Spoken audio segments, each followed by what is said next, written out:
Assalamualaikum warahmatullahi wabarakatuh.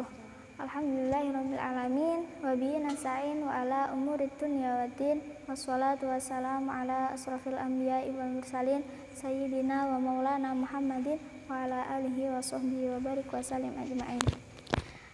Yang saya hormati Abah Kiai Haji Muhammad Idris Jamaluddin serta Ibu Nyai Hajah Muhimmah Falasifah selaku pengasuh Pondok Pesantren Al-Muhibin Putri.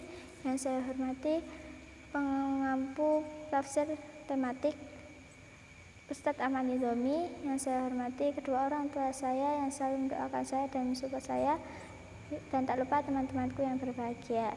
Sini saya akan menjelaskan tentang haramnya khamr dan judi. Haramnya khamr dan judi itu diterangkan dalam surah Al-Baqarah ayat 219 sampai 220.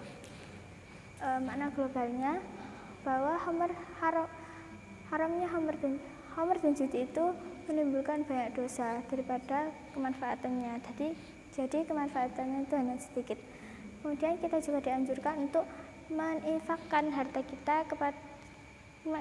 kelebihan harta kita kepada orang-orang yang menjadi tanggungan kita. Yang ketiga itu membahas anak yatim. Jadi kita dianjurkan untuk menjaga harta anak yatim dengan cara berinteraksi dengan mereka. Berinteraksi dengan mereka itu sama dengan saudara-saudara kita dalam agama. Dan kita mencintai saudara kita sama halnya dengan mencintai diri sendiri. Kemudian asbabun nuzulnya, yang pertama sebab doanya Umar bin Khattab.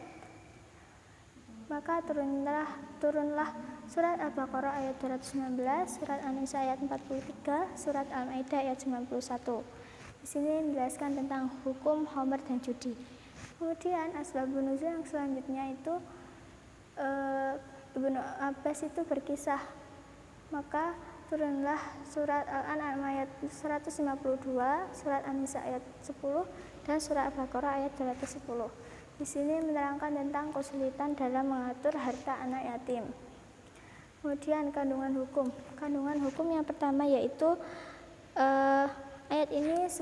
apakah ayat ini sebagai dasarnya haramnya khamr. Jadi surah Al-Baqarah ayat 219 itu menurut ulama itu memang menjadi dasar keharamannya meminum khamr. Menurut Abu Ya'la juga seperti itu.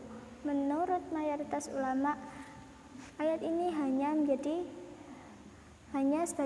mencela khamr, tidak mengharamkannya. Kemudian kandungan hukum yang kedua tentang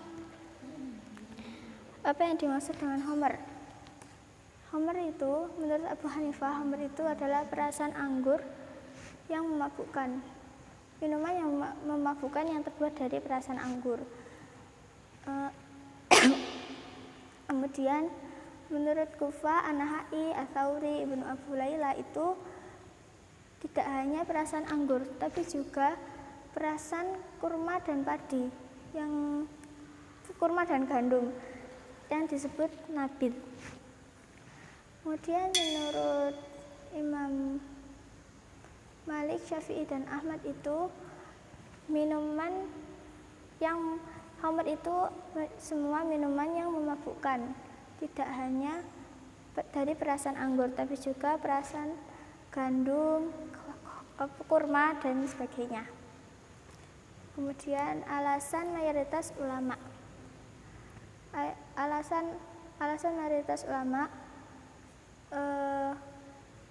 sebagai haramnya khamr dan judi. Khamr itu pada hadisnya Ibnu Umar, Abu Hurairah, Anas, dan Ummu Salamah. Kemudian alasan Kufah dan Abu Hanifah itu dari segi kebahasaannya itu Abu Al-Aswad Ad-Du'ali itu dari segi kebahasaannya, dari segi kesunahannya itu Abi Sa'id Al-Khudri, dan yang paling kuat itu alasan mayoritas ulama.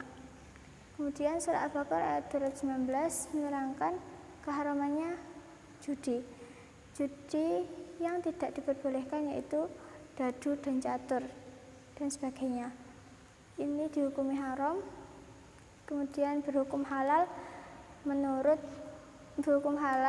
dengan syarat dihalalkan oleh Imam Syafi'i dengan syarat 3 ini. Yang pertama, tidak ada pertaruhan. Yang kedua, tidak ada baulan. Yang ketiga, tidak sampai melalaikan sholat. Sekian dari saya. Mohon maaf bila ada salah kata. Wassalamualaikum warahmatullahi wabarakatuh.